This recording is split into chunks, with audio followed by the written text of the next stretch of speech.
Diabetes is the best thing that's ever happened to me. Everything I've ever done has been with type 1 diabetes pretty much. I've been through high school. I've a university degree. I've podiumed at British Championships in triathlon. I've been to World Championships in triathlon. I've been a development cyclist and I'm now a professional cyclist. I've raced 3 times Milan San Remo. I've done monuments. I've done breakaways in World Tour races. You know, I've been to a lot of fantastic races and it's all been with diabetes beside me. So for me, I just want people to know it will be okay. Everything will work out. Diabetes won't be the limiting factor. I think that when you sign up for Team Novo Nordisk, you kind of understand that there's a lot more people that probably need guidance or help or support than you realise. And I kind of just want to give back in a way that I felt that I needed it growing up. I was 10 and I was given a life-changing autoimmune condition that I had no real clue. And, you know, sorry, this is a bit deep.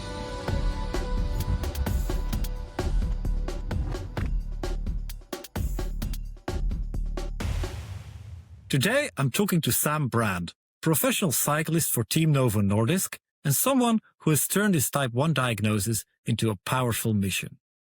Sam grew up on the Isle of Man, competed internationally in triathlon, and has now raced for years at the highest level in the pro peloton, all while living with type 1 diabetes since the age of 10. Sam is known not only for his power on the bike, but also for his positivity, discipline, and his work as an advocate and role model for people with diabetes around the world. So I'm really looking forward to talking to him about our shared passion for diabetes and sports. Sam, welcome. Thanks so much for being here today. Thank you, David. Thank you for having me. I appreciate the invite and, you know, I'm excited to talk more on your podcast. So yeah, thank you. How's your day going so far? So far, so good. We got a little bit of rain here. You know what it's like. You're probably very used to similar conditions. Day's going well, you know, it's pre-season, off-season, you know, that build back up to the bike. So I've had a nice, easy ride. Day's going well. A couple of coffees, you know, just taking my time and enjoying the rare moment of being at home on the Isle of Man. So what about your day? Good? Yes, good. I haven't been on the bike yet today. I hope to do that maybe later in the evening still, but been very busy. So to start, let's maybe go back to the beginning. Could you maybe tell us a bit about your childhood on the Isle of Man? Wow, that's a good question because, to be honest, I had a fantastic upbringing on the Isle of Man. I don't remember much before my diagnosis, so I think everything becomes a blur from that moment. But before, like as growing up as an under 10, you know, it's a safe place to grow up. It's fantastic. You know, we have the sea everywhere. We also have countryside, so it's a great place to be outside, and I guess I thrived in that situation. Growing up in the Isle of Man, you've got huge access to great sports, great roads. I just was running around and, you know, trying every sport I could. Growing up here it's a magical place. Everybody's heard of the Isle of Man, whether that's in cycling, motorcycling, you know, everybody globally pretty much has heard of the Isle of Man, so it's a great talking point. Yeah, so what kind of sports did you grow up with? What didn't I? At school, I played everything and represented the Isle of Man at pretty much every sport. I played a lot of football, as pretty much everybody in Europe, I guess. I did swimming, running, triathlon, cross country, cricket, basketball. What else? Some rugby at school. The list is endless, really. But my main focus at like sort of growing up was probably triathlon, probably the endurance side of sport. I watched my dad as an age group triathlete in the mid-90s. So it was kind of like watching their sports, my parents' sports. My mum played netball, and my dad's always been involved in cycling on the Isle of Man, so organised a lot of races and competed in a lot of races. So yeah, growing up, we had a massive international cycling week on the Isle of Man, so cycling's a big part of my family dynamic. I didn't get into it later myself, but I was probably a bit more of a footballer who could run, so that was kind of my main background. Yeah, so you're a real all-rounder, I would say. So when did performance sport become something serious for you? Probably at school. I wanted to be the best. Actually, I say school, I mean like from sort of, we haven't got onto it yet, but my diagnosis was probably a big like motivating factor to a lot of stuff. And I probably haven't realized that until fairly recently. I always wanted to be the best. I was competitive at everything. I mean, I remember one of my early memories was in like year 1 at school. So what's that, 4, 5? we used to do like a word search on a Monday morning. And if I wasn't the first, I would be like, not angry, but upset, shall we say. So competition has always been in me. I've got a brother who's 18 months older than me. So it was a case of like, he's the person I needed to beat all the time. So it was probably inbuilt, the competitive nature. Sport wise, it was like through schools, end of primary school, start of secondary school, everything was like, right, I want to win. I want to be the best at everything. And it wasn't to a detrimental effect. You know what it's like when you're competitive, you're competitive. It doesn't matter what that is. It could be, you know, something domestic in the house, like who can do this faster, who can do that. Like everything had to be a bit of a race, which is probably why people were a bit fed up with me. But competitive sport, probably through my teenage years, when I realized that actually I can compete at probably a fairly decent level in pretty much most sports without training. You know, I would pick up like a tennis racket and be able to be pretty accurate. I would be able to do a lot of hand-eye coordination stuff, but it wasn't until later on that I become very linear in my sport. You know, I did everything growing up. There was times where I wasn't in most nights of the week because I was at a different sport. I was playing football twice a week, basketball twice a week, running 3 times a week, you know, and this is like a teenager just running around because I wanted to be involved. I loved that dynamic of different sports, of understanding what I was good at, what I wasn't good at. And then that's kind of where it became. But I wouldn't go into something that I knew that I couldn't commit 100% to. Yeah, so you were really sporty as a child, but then you were diagnosed with type 1 diabetes when you were 10. Can you take us back to that moment? So when did you first notice something was not right? Yeah, so it was actually probably a few weeks before. It was October 2001. I was on a cruise with my family and on holiday, and I wasn't feeling very well. I hadn't been very well. And I remember distinctively one night my parents taking me back to the cabin because I just wasn't well. And then I came home, everything seemed to settle, I was fine. And then everything went back to normal. And then a few weeks later, I got the standard symptoms of type 1, you know, increased thirst, weight loss. I was going to the toilet all the time. It was actually World Diabetes Day I was diagnosed. So when it was in the news, there was so much more information on it at that moment, on that day. My parents were like, this is definitely the symptoms. So had my blood tested on that day, I was diagnosed with type 1 diabetes. So yeah, World Diabetes Day is almost like destiny, you know? What do you remember as your first thoughts or fears back then? Honestly, I've got a little anecdote with this because a few years before, my brother was admitted to hospital for his appendix, for an appendicitis, and my uncle brought him loads of like sweets. And I was like, yeah, okay, I'm going to hospital. I'm going to get a load of sweets. That's really my only point of call for any hospital admissions at that point. So I actually didn't really understand. And I'm honest, I'm so probably glad in that situation. I hadn't heard of diabetes, type 1 or 2. I don't think many people knew much about it. There wasn't anyone in my school with type 1 diabetes. There wasn't anyone in my town with type 1 diabetes. There wasn't many people on Ireland with type 1, especially my age. So that probably helped because I didn't have this whole, oh no, doom and gloom, which I feel that a lot of people get. And that's really why I do what I do, is to try and help people with a positive diagnosis. You know, as much as a diagnosis of a chronic condition isn't always positive, it's an answer. And it's a point that you can move forward from, because if you've got these things in the background and you don't understand, you don't have any answers, you can't move forward from them. But then all of a sudden I wasn't well and I had an answer. So I tried to reflect it positively and tried to think of it like, okay, this is it going forward. I don't know when and if I ever did really get that moment where I was like, okay, this is what diabetes is. I think I kind of just woke up and realized that this is what I have to do now. In honesty, diabetes isn't easy, and we speak about diabetes not being easy a lot, but I try to reflect it in the way that I know through my experience. And that's like, I don't really remember the moment of change because I don't remember much before. So like, I don't remember a day now not getting up and testing my blood sugar level. So it's difficult to put into context what the change was, if that makes sense. Yes. But did your diagnosis impact the way you thought about sports and being active, or the way other people thought about you doing sports and being active? I think probably I noticed a little bit of a change from my teachers at that moment. I think they were a bit apprehensive. They didn't really know, but I also don't think that they really understood how that would affect me. I think that they were like, oh, okay. they probably didn't know what type 1 diabetes was and how to change it because there'd been no one through the school, which is quite crazy when you think about it. So they were learning just as much as I was. Google wasn't what it is now back then. So there wasn't that massive wealth of information. It was just like the textbooks that we would get given at the hospital to say, this is what a carbohydrate is, this is how much you should do, this is the practical steps to diabetes 101. And that left me with the power to be able to look at it as I wanted to look at it. People would kind of be like, okay, didn't know how to approach it. But it also gave me an opportunity to empower them, because then if I could explain it to them and help them understand more, then that gives me, and it still gives me, and this is what I talk about all the time, it gives me an opportunity to not patronize, but to educate and to show what's possible.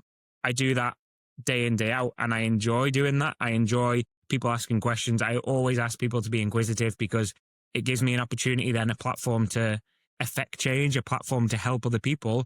That's help people with diabetes, but also help people who don't understand the condition be able to pass on the correct information to the next people that they meet. So who supported you as a child to help you navigate your new life with diabetes? It was pretty much my family and friends. I mean, my parents lived it day in and day out with me, and my brother also. So they really helped me, but we were all learning at the same pace. You know, it was a case of like, they would support me, we would help, we would work it out, we'd figure everything out together. I had a great support network on the Isle of Man in terms of my doctor, my diabetes nurses. Everyone was fantastic. Everyone sort of implemented the positive reinforcement going forward. You know, at 10 years old, there wasn't really that competitive sport element yet.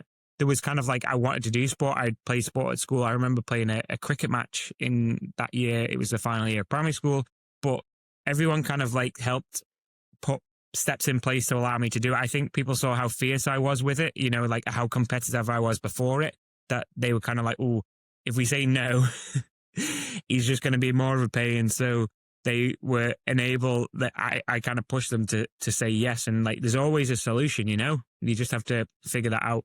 And that's part of the enjoyment I get out of diabetes. I have to figure it out. I'm a data nerd. I like to figure stuff out. So for me, it was probably, again, a bit more destiny.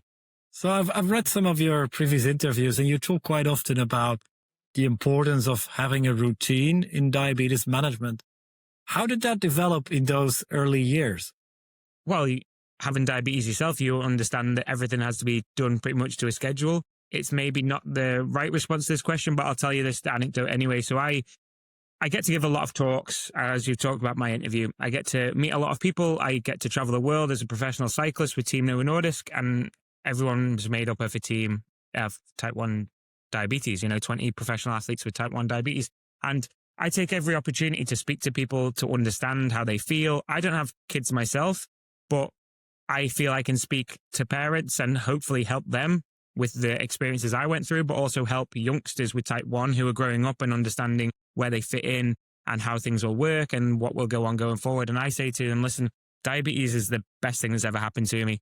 I say that now in hindsight, but let me tell you why. So on the date I was diagnosed, I was given a routine, I was given a community, I was given a family, a team, and a purpose to do what I do. And that's routine. And that's something that I use day in and day out. At 10 years old, I developed a routine that most 30-year-olds don't have. So that was a case of waking up, acknowledging what food I'm putting into my body, when I'm putting it into my body, what response my body gets from that. Also, how that affects everything I do, how that affects mood. And again, because I'm data driven, that is all a process. So everything becomes a process. And okay, that's hard work sometimes. That is, and diabetes isn't easy. For those people who are listening and might go, oh, he's just saying it's easy and blah, blah, blah. It's not. Diabetes is not easy. It's a hard condition to manage. But if you get the processes right and you understand why you're doing what you do, and then things can be taken a bit more ease, if that makes sense. You know, like we do the same thing every morning. We eat the same breakfast. We have the same starting blood sugar. Maybe not.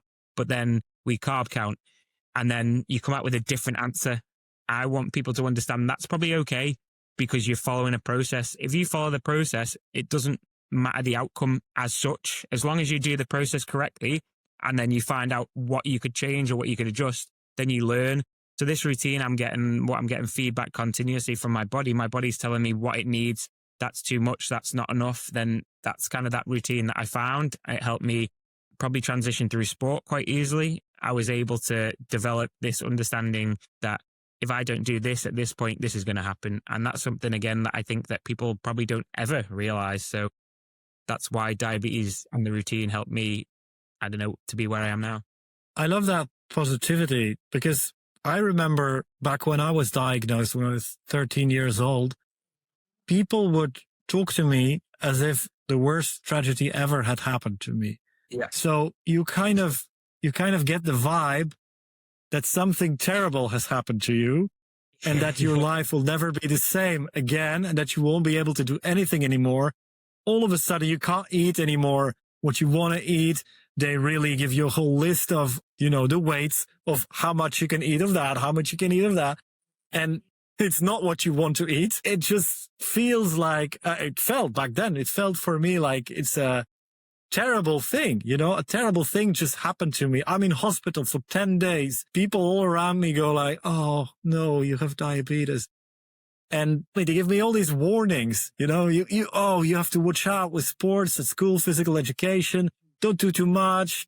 Don't overdo it. If you don't feel well, immediately go to the side. And you kind of get that vibe. I got that vibe as a kid that, diabetes is something really, really bad. So it took me a while to to change that attitude, I would say. I completely understand that. But, without upsetting anyone, ignorance and other people's ignorance is not my fault. It's not my problem. And when people are ignorant because they don't understand, I don't have to take that ignorance on board. That ignorance is not my fault. And people aren't necessarily blatantly ignorant. They don't purposely want to be ignorant, but it's a lack of understanding. Like, I can eat anything I want apart from poison, but nobody can eat poison. So I just have to manage that situation. But at that moment of diagnosis, it's changed a lot now, I guess, but there is a list of ooh, can you eat? And then you go out and then they go, well, and then people just say, here, you got diabetes. And can you eat that? I'm like, well, yeah, of course I can eat it. I wouldn't be eating it if I couldn't eat it. But then it's difficult, because if somebody says that, then all of a sudden you become a bit angry, a bit closed down. And for me, it was a case of I was probably quite tenacious. I was probably quite if people tell me I can't, you're going to sit back and watch me do it. If somebody tells me I can't do a 6-hour ride, I'm going to go and do a 7-hour ride. But that's who I am as a person. That's always as I've been. I want to make sure, as you do, that people aren't then taking that advice literally. It's my job, self-imposed job, our mission, my mission to change the world. I really want to change the world. And that's a case of making somebody see that they can actually do the things that they were told that they can't do. That's something that I live day in and day out. And, I can resonate exactly with what you're saying, because people just look at you funny, oh my God, poor guy. He's going to be hurt forever because he can't eat cake, but cake's great. I love cake, so I just have to adjust. For those out there who are listening who maybe don't have experience with it, if I eat cake, my body doesn't naturally do what yours does. So I just have to manually do it. That's the only difference. For me, it wasn't cake. At the hospital, I was fascinated by waffles and that I could not eat anymore. And every time a nurse came in, I would just be like, can I have a waffle, please? Can I have a waffle, please? And they always said, no, you can't have a waffle. No chocolate sprinkles. No. Yeah. So, but okay, you didn't get this bad vibe. You really got into sports even more after your diagnosis. So before cycling, you were deeply involved in triathlon, right? Yes. What drew you to that sport originally? So triathlon really comes from, as a child, before my diagnosis, I would be doing a couple of kids triathlons, which were pretty much just some bit of fun. But at that moment, it was an upcoming sport and there wasn't that many opportunities, maybe one a year. And I would do well, I'd probably win. And then as I grew sort of into my teenage years, I watched my dad compete at world championships in Lausanne and in Perth as an age group athlete. So I was like, oh, that's interesting. I did one. I actually told my diabetes support team that I wanted to do one. They were like, oh, well, that's okay. Let's make it happen. So we did one before CGMs. So I did one, I think I was about 15 when I did my first like standard distance or sprint distance triathlon. And I started at like 7 millimole and finished at like 7.2. So that was a starting point probably of that understanding. Who knows what happened in the middle, but you don't ever really know unless you're on a CGM. So it started with that understanding. I played football a lot. I got to sort of 18. I was playing like Isle of Man national team standard football. I was running a lot, and I was going to university, and I was like, I'm not sure I can continue to play football. I just wasn't getting the same feel for it. I always wanted to be a professional athlete. And then I was like, well, if I can't be a professional footballer, is that the end? And I got to this turning point where I was like, I'm going to uni. I kind of want that routine that would help me, A, perform in the classroom, and B, sort of on it.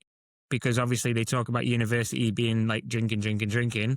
Obviously, I had some drinks at university, but I also wanted that outlet of sport and that American dream kind of vibe where you go to uni and you just do loads of sport. And that for me was kind of like, oh, I'm going to go to uni and try sport.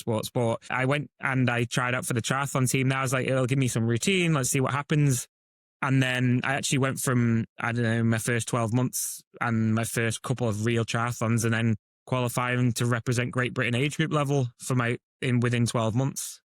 Yeah, I've done triathlon myself for about 10 years now. And at first I started without a CGM. So like you, so just with a glucose meter and pens. And I found it really hard to keep my sugars in check, especially during the longer races. Yeah, there was the hassle of having to check glucose in transition, especially while trying to take off your wetsuit and moving onto the bike with wet hands and then trying to, get some blood out of your finger. How did you manage your diabetes during that period? That's a good question. I'm not a doctor, so I've no medical knowledge. So this is just what works for me. But people need to understand that I learned my process through experience and through my medical support team. I was always safe, always in an environment, but I was like in a sprint distance triathlon it's going to last an hour. Like I make sure that my pre-race regime was on point. Then within the race, I would take a gel, and at the end of the race, I would check my blood sugar again. I thought if I wanted to win, I didn't have time to stop and check. It just wasn't feasible to be able to do that. I had to go off feel a lot because we didn't have access to CGMs when I started triathlon, so they didn't exist. So for me, it was a case of, okay, I started the triathlon at 7. I would take a gel in the middle of the race and then test my blood at the end. I can imagine indeed for a sprint triathlon, it's a little bit different. That's also the reason why I didn't try to do an Ironman before I had the CGM, because I was just too afraid of what would happen. An Ironman would probably be more different. If I was to do an Ironman, I would be stopping to check my finger stick, you know, because at that distance, time is less relevant because you can make more time up. Okay, you're losing time, but a minute over a 10-hour race is not so much, whereas a minute over 60 is a lot. Yeah, indeed. So how did the transition then towards cycling happen? Yeah, well, I'd grown up watching Mark Cavendish on the Isle of Man race, watching a lot of Pete Kenyick, a lot of fantastic Manx cyclists, British cyclists, both British champion, Cav world champion. These people were training on the roads outside my door. I remember going to a Christmas fun race and it had the world champion, and I grew up watching them. I grew up with my dad putting on those races, but I'd never really got involved in cycling. I'd cycled a little bit as a kid, but I'd never raced. And then in 2014, I kind of reached out to Team Novo Nordisk. I'd seen that they were doing well on the sort of cycling scale, but they also had an elite team, which was like triathlon, running, ambassador roles. And I was like, well, I want to go to the Commonwealth Games. It's like a smaller scale Olympics or Commonwealth nations. So it was kind of like, I was at university. I had 1 year left of my degree. I was like, reached out to the team. Can I represent you? Can I represent Team Novo Nordisk elite team? And at that moment, they said yes. I was asked if I wanted to join the development team or at least try out for it. And it makes me laugh still because I think my parents would have probably killed me if I'd decided to move at that moment with a year left on my degree. So I actually said no at that moment to joining the cycling setup. If I know what I knew now, would I make the same decision? Probably not, but we don't need to tell my parents that. It never happened. I kind of went on the next year to go to British Championships and come second in triathlon. The next week I flew out to the Talent ID camp, which is where our pipeline for the next gen riders comes through. And at that moment, being on Team Novo Nordisk Elite Team, I thought, like 24, 25-year-old, I thought, they're just having me there to sort of help and support and a bit of guidance, because I knew the protocol and the team and knew the understanding. I knew how to manage diabetes. So it was nice to go out. I flew out to Atlanta, Georgia for a week, and then I rode purely for a week. And I'd just been to the European Championships in Geneva, and I was like, this is quite good fun. Anyway, I came home, I graduated the next day, and then I graduated after flying home. And then I was kind of like, right, and now I'm starting my next phase of life, which was I studied quantity surveying. It's basically like the accountancy of the building sector. And I started that, and I was about a month in, and I got an email saying, we'd like you to join the development team. I was like, whoa, okay. So it was a trial. And then I was like, right, okay. I spoke to my dad. He was like, are you sure? Cycling's hard. You never know. You've got a good job there. You're on your path as the next part of your life.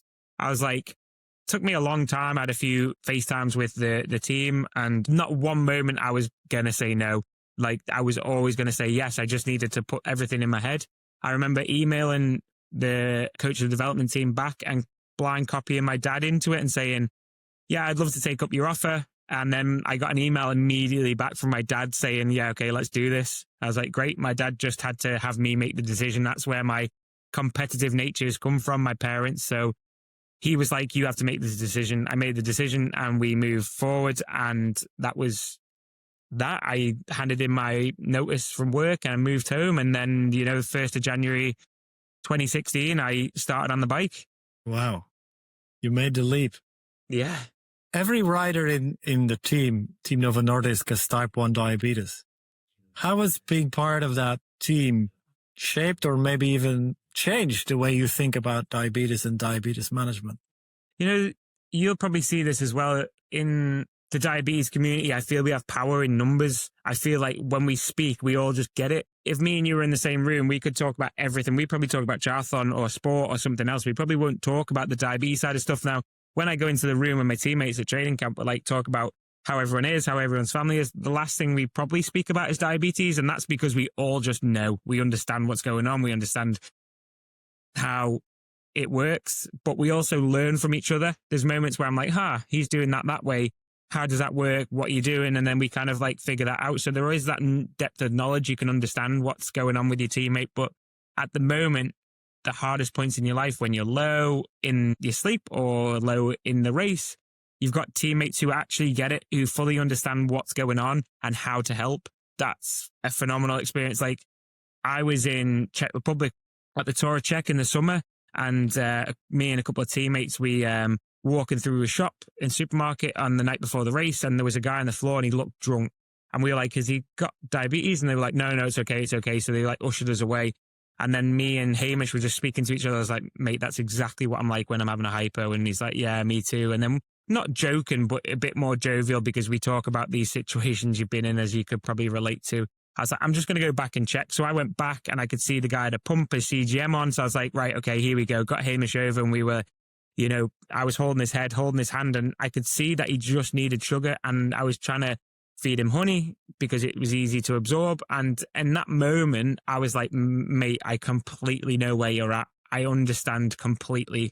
So to have that understanding, heart to heart, without a word being said, knowing full well how he's feeling, what he needs and what will help him, that's something that I was humbled, because I could help somebody in their most purest form, in their moment that they actually needed somebody to understand.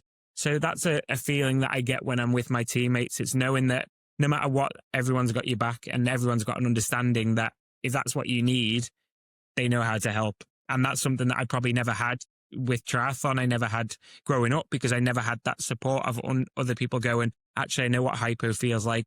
Actually, I know when it's irritable, when you're high, or when you're just frustrated. I get it, and they get it. So being part of Team Novo Nordisk, having guys who sometimes come into the team who don't necessarily speak English, but you don't need to speak the same language as someone with diabetes to get it. You just click immediately. I'm in that zone, and they get it and you get it. Yeah. you all share something that's a very basic feature of your life, right? It's a really big thing. It's part of your identity. It's a very personal thing, but at the same time, I think it can be so supportive to have people around you that know you, what you're going through, that understand you. It's something that it's an advantage, I would say, you have over other teams, even. You have a closer connection.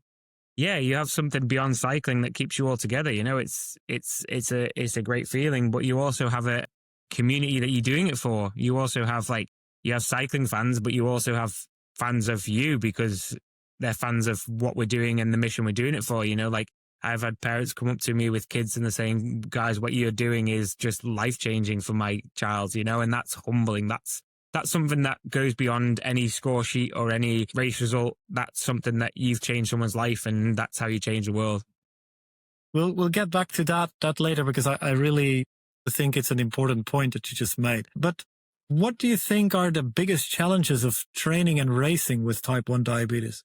That's a good question. The biggest challenges, if I'm honest, is probably the cycling itself, is probably the brutal nature of sport. Like, cycling is probably the hardest part of cycling with diabetes. You know, okay, diabetes isn't easy. I can manage it. Sometimes I have more adrenaline, more fluctuations because of everything that's going on. But that's part of who I am and how I have to understand my diabetes. I want to be a professional cyclist, whether I have diabetes or not. So the diabetes just has to come along with me. I have to put in provisions to make sure that I don't go low or don't go high, but I'm constantly using my CGM to understand what's going on. I have the answer continuously. I have the answer with the CGM. I then just have to pose the question, what's going on? Where's my blood sugar level trending? What's my glucose doing at that moment? How is it going to be impacted? You've got to climb in 5K. What's going on? Like, do I need to make adjustments beforehand, afterwards? Am I going to do? So it gives me a lot of data. It gives me a lot of understanding analysis. Like the hardest part of that is actually having to push the numbers that you have to push to stay in the peloton, if I'm honest. I love that, because it shows that you have confidence in your diabetes management, and that, you know, okay, if I do this, probably I will be fine on the bike and I can focus on the race. I don't have to be worried about my diabetes all the time. I can actually focus on what matters here. That's, you know, pedaling hard, just winning the race, checking the tactics, checking my teammates. You know, that's important, I think. Yeah, I hope by talking about it, we can allow other people to feel more secure. Like, I hope that by doing what I do, I give other people a platform to be able to do what they want to do. So, for example, if I show that this is the process I follow, if I take it back into real terms, if I'm low, I need sugar. If I'm high, I need insulin. So if those are the two things, if I carry insulin and I carry sugar, and I know my blood glucose level, then I can make adjustments as and when. So I want people to not be afraid to make a leap, because at the end of the day, diabetes shouldn't hold you back, and I don't want it to hold people back. So I want to show that this is how I do it. This is what I do. This is who I want to be. I want other people to use my platform, you know, I'm not saying it's big, but, you know, use my example to be able to make the best decisions for them. I just want to lead by example, I guess. Inspiration's a difficult word, but I want to inspire, I hope, but also those people appreciate that I am inspired by them. I once had a doctor who told me, you know, diabetes is really simple. Basically, you either have too little insulin or you have too much insulin. Okay, it's all about that. But sometimes practice, it's overcomplicated, you know? Yeah, true. Have you, despite all, your great control over your diabetes, have you ever had a diabetes moment during a race that maybe stands out in your memory? I want probably to highlight something you said there.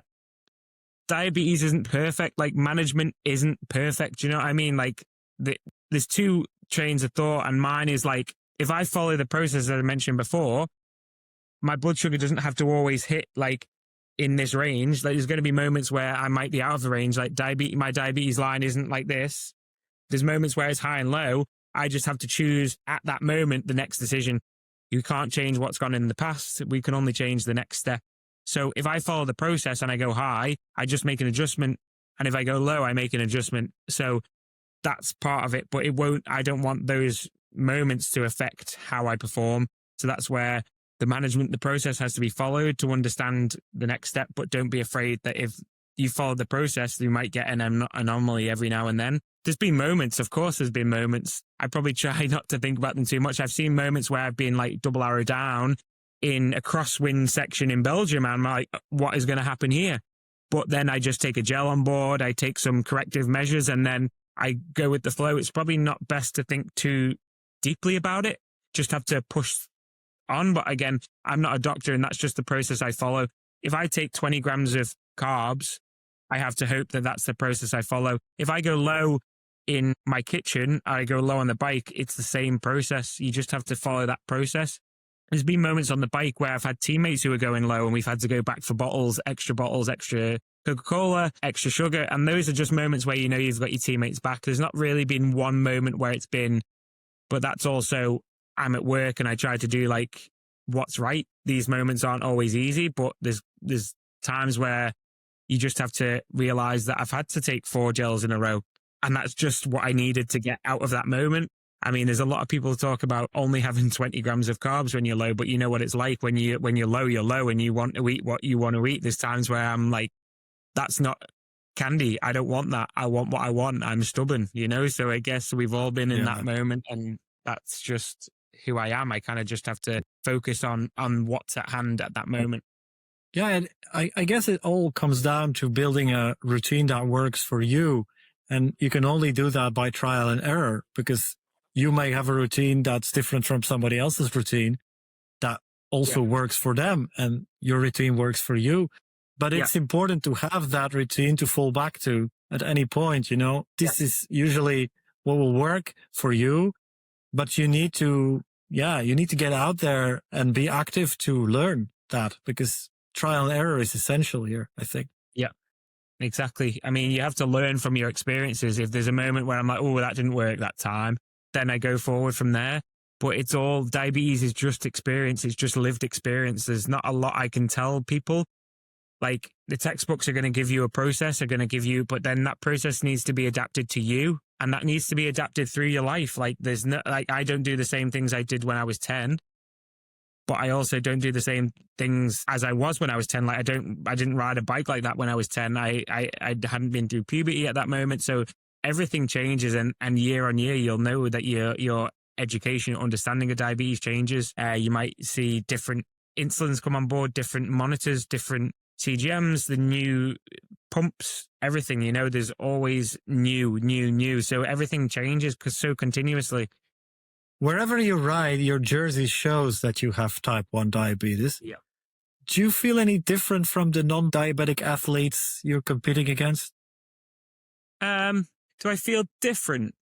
Well, I know I'm different, but in the best way, you know, like I'm not afraid to tell people that I've got diabetes. It doesn't bother me, but it gives a talking point. You know, I've like professional cyclists like myself who don't have diabetes who then ask questions.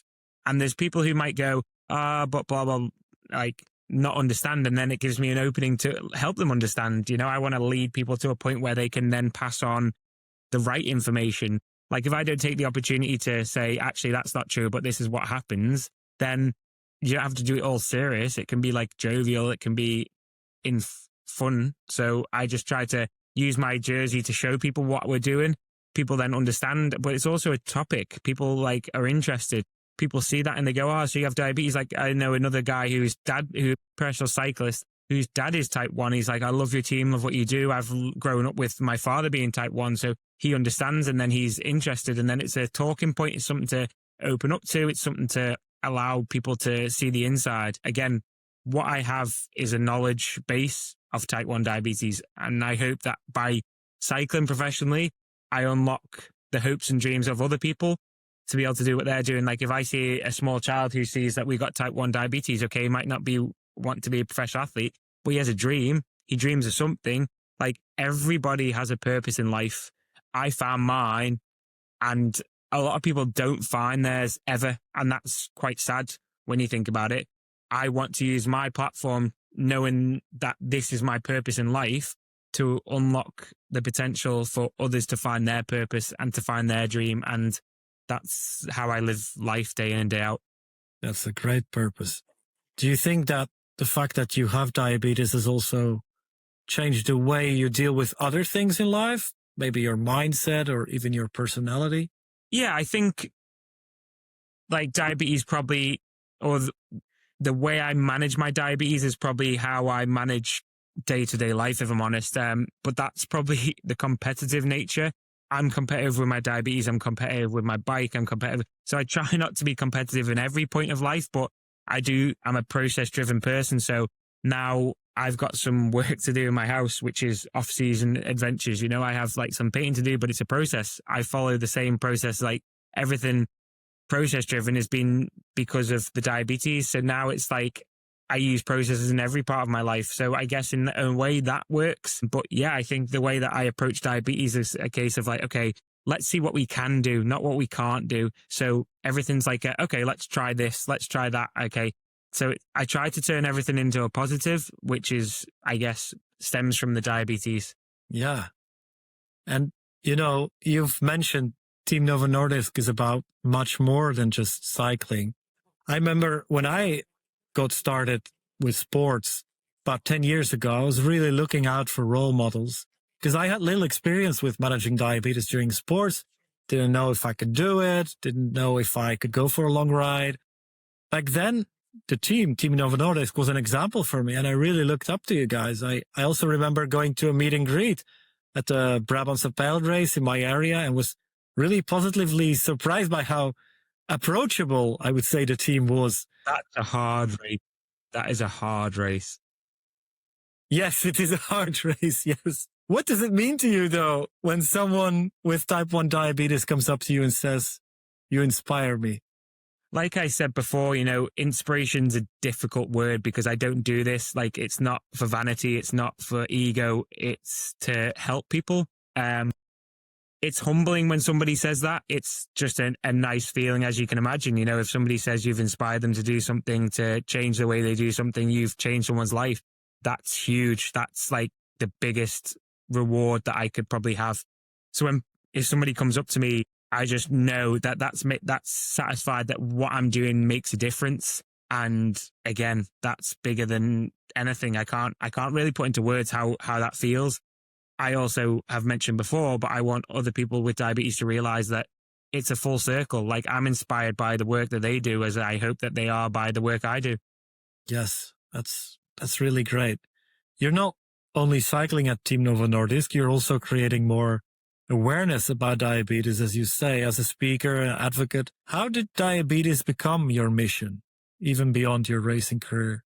I think that when you sign up for Team Novo Nordisk, you kind of understand that there's a lot more people that probably need guidance or help or support than you realize. And I kind of just want to give back in a way that I felt that I needed it growing up. We spoke about not having the guidance when we were growing up. I was 10 and I was given a life-changing autoimmune condition that I had no real clue. And, you know, it goes back to what I said before, but, you know, sorry, this is a bit deep, but at 10 years old, you don't want to be different. You don't want to stand out.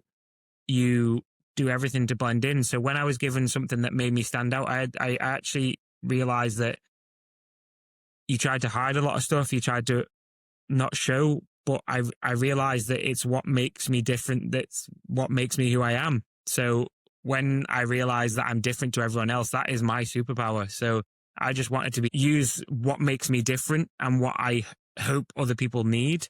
Maybe I'm wrong. Maybe people don't need it, but I hope that by putting what I do, what I experience, what I go through, my adventure, my journey, by putting it out there, other people can relate. Hopefully that level of relatableness means that they then feel that they can reach their dream. So for me, the advocacy is just one in one with the cycling. You know, I don't want to use my platform only when I'm finished cycling and I need other work. I'm using it as I'm progressing through the sport to hopefully empower other people with type 1 diabetes and with diabetes in general. You know, I want this advocacy to not only be a hindsight thing, I want it to be a live thing. You know, like, part of dreaming is realizing that actually the biggest part of the dream is the adventure. Like, there's no the end goal is to win a bike race. The end goal is to be world champion. The end goal is to go to the Tour de France with the team of all diabetes, you know, but the adventure is so important. The adventure is so, so important. And it took me a long time to realize that actually what I'm doing is the dream. I'm living my dream, and that's powerful. So I want to share that with everyone. I want other people to see, like, he's got diabetes, he's living his dream. I've got diabetes, I want to be an astronaut. Let's make it happen. So I hope that it's an empowering and thought-provoking moment. And like you said, and we both said, there wasn't really that person to look up to. And I don't want people to look up to me. It's not about that. Again, it's not about ego or vanity. It's not about because I want to be famous. It's because I know that when I was 10, that's what I needed. I needed somebody to say, listen, Sam, it's going to be okay. So now here's 34-year-old Sam telling the type 1 diabetes population globally that it's going to be okay. Yeah, I feel completely the same about that. I mean, when I was 13 in the hospital, I didn't have anyone to look up to. There was no social media. I couldn't go online and look for type 1 athletes. There wouldn't have been many anyway at that point. And yeah, it was just, you know, it was not part of the story for type 1s to be active, to be sporty people. That was just not the way people looked at people with type 1 diabetes. And they made it very clear to me, also in the hospital. So I think if I had a role model like yourself back then, my life probably would have been different, and I would have started doing sports earlier in my life, or just continue with the sports that I was doing back then. So I only came to that later in my life. And yeah, at that point, I also made it my mission to help people who are newly diagnosed find their way, you know, and find motivation, see that there are other people out there who are doing great things with type 1 diabetes, that this is not the most terrible thing that ever happened to you, that your life can be just as great as if you don't have diabetes. I think that's a very important thing. It's also when you're diagnosed at such a young age, you know, you probably take a lot more on board about what people say. You know, if a doctor, if your parents are speaking to you at that age, they're your role models. They're the people who you've been taught to acknowledge, to be respectful to. And I'm not saying they're wrong at all, but I'm understanding that when they say you can't do this, or if someone says you can't do it at a young age, you kind of like just accept that as gospel, you know, you accept that as the truth. There is a way to manage diabetes, and there's a way to manage it to fit the purpose that you want to achieve. And that's what we need to help people achieve. Yeah, and that really shows your positive mindset again, because, you know, diabetes diagnosis is often a traumatic event, especially if it happens at a young age. Yet you speak a lot about staying positive. And yeah, and there are so many ways that you can be positive around diabetes, and you're just a great example of that, I would say. Thank you. As are you, and the work that you do, you help people. So it's like, if you can change one person, if you can make one person smile more, if you can make one person test their blood glucose once more a day, that's a positive change, and you've changed someone's life. That's as simple as that. That's true. Yes. This podcast is called Out of Range. It's about living with out of range ambitions, but in range glucose, at least as much as possible, because perfection doesn't exist, right? So what does that mean to you personally, out of range ambitions? Well, I guess in life, diabetes or not, there is a norm. There's what's accepted, what's not accepted. But out of range, I always see as being a bit different, you know, being an anomaly. And I like to live my life that way. I'm not talking about diabetes out of range, but, you know, I like to think myself as out of range. I'm out of the normal. I'm an abnormality in the nicest possible way. So I want people to realize that what makes them different, and being out of range is not always a bad thing. So if I can make people appreciate that being a little bit different is okay, then that's a positive win for the global community. What would you say to a young person who has just been diagnosed with type 1 diabetes and is worried that sports may no longer be an option for them? Diabetes is the best thing that's ever happened to me. Everything I've ever done has been with type 1 diabetes, pretty much. I've been through high school. I have a university degree. I've podiumed at British Championships in triathlon. I've been to World Championships in triathlon. I've been a development cyclist and I'm now a professional cyclist. I've raced 3 times Milan San Remo. I've done monuments. I've done breakaways in World Tour races. You know, I've been to a lot of fantastic races and it's all been with diabetes beside me.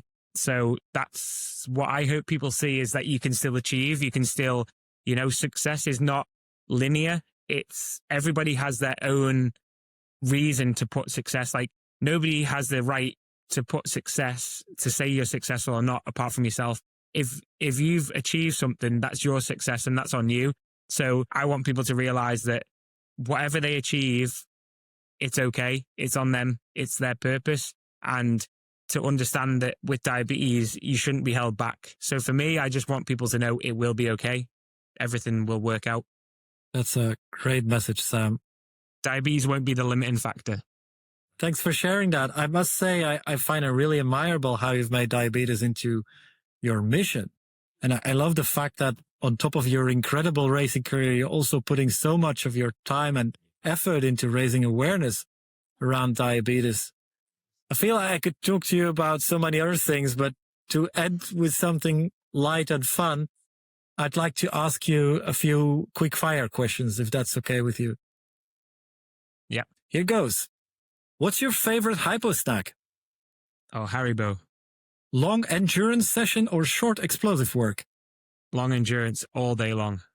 Power meter addict or feeling-based rider? Power meter. Numbers. Hypo or hyper, if you have to choose? Which one I prefer? Hyper. Like being low is not great. Coffee or no coffee before training? 100% coffee. Coffee before training, in the middle of training, after training. Coffee. I agree. Mountains or cobbles? Mountains. What's your favorite cheat meal when your diet can be a bit less strict? I love Italian food. Anything. Pasta, pizza. Music or silence on the bike during training? Music. I love music. What type of music? I have such an eclectic mix. I listen to this, that, everything. I might even listen to this podcast, you know? So I love a bit of rock, though. I love a bit of rock. Classic rock. The Who, the Rolling Stones, something that get me like that, you know, would be perfect. Great. Have you ever used your diabetes as an excuse to get out of something? Yes, but not to get out. I used it as an excuse, I think, in one of my first days back in school to get a Mars bar. So I used it to get some food. Good for you. What's the highest power you've ever pedaled in a sprint? Oh, well, I don't sprint, but my power peak's so low, maybe 1200 watts. Still a lot. Wow. Don't ask me to do it again. What's the most memorable race you ever participated in? Milan San Remo. I had my parents at the finish and it was incredible. Wow. What's one thing most people don't realize about life with type 1 diabetes? Probably how all-consuming it is. I don't think people quite appreciate that it's like 24/7, 365. It's like multiple injections a day, multiple blood glucose checks a day. I don't think people quite realize how like consuming it is. You can't switch it off. No. Nice. You did great. Well done. Thank you for having me. I appreciate it. It's been great to get to know you a little bit more. Yeah. I loved our conversation. What's on the calendar for you in the next few months? So I go to training camp at the end of the week. Another few days, we go out to Spain, see new teammates, old teammates. So yeah, looking forward to that. And it's kind of now the winter grind. So just getting back into the bike. I've just come back from an outreach event that I did with the team in India. So we were there with the local diabetes community in India, which was humbling for me. It's a lot of that in the off season. I'll spend hopefully more time. I do it throughout the season, but some time with these events where I get to talk to people with type 1 diabetes. And so back on the bike, back training hard now, head to training camp, and then we sort of settle in for the new year and see what the race calendar looks like when we head into 2026. You talked about the ambition to race a Grand Tour one day with the team. Is that still your ambition? It's my ambition. Yeah, I'd love to be at the start of the Tour de France with a team fully type 1 diabetic and, you know, racing to change the world. That is going to give us the end goal. My end goal would be to race a Grand Tour with diabetes, of course. Yeah, absolutely. That's the dream. Let's see if we can make it happen. We've got a lot of work to do to get there. Whether I can help the next generation get there, who knows how long that's going to take. But we have a fantastic partner in Novo Nordisk who want to support us to get to there. They've just signed a new long-term deal, 5 years. So let's hope that we can put in now the work that I do to help my team this year, next year, the year after maybe. Let's see what we can do. You know, I hope that we're putting in now the place to step forward to gain traction to enable us to get to a Grand Tour. Yeah, but we need to work hard. It doesn't come easy. If people want to connect with you on social media, where can they find you? Well, I've got my own website, it's samuelbrand.com. Also, at Samuel Neil Brand is my Instagram, my TikTok every now and then. And that's probably my two main social medias. I'm on Facebook, I'm on everything. So at Samuel Neil Brand. And I try to reach out, I try to respond to everything. So if people want to contact me on there, there's contact forms. It will, I'll go through as much as I can. I try to respond. If I've not responded, please bear with me because I try to make myself accessible. But there's times where I'm busy and times where I'm easier to go through stuff. But if people have got any questions, if there's parents out there, if there's kids out there, please approach us at a race. At any moment you see Team Novo Nordisk, please approach us and myself as well. You know, I'm here to help. Please do follow me because I try to post as much of my journey and I want to take you all on this adventure with me. So yeah, please look out for me. Sam, thank you so much for sharing your story. I find your discipline, your openness, and the way you've turned diabetes into a source of purpose incredibly inspiring.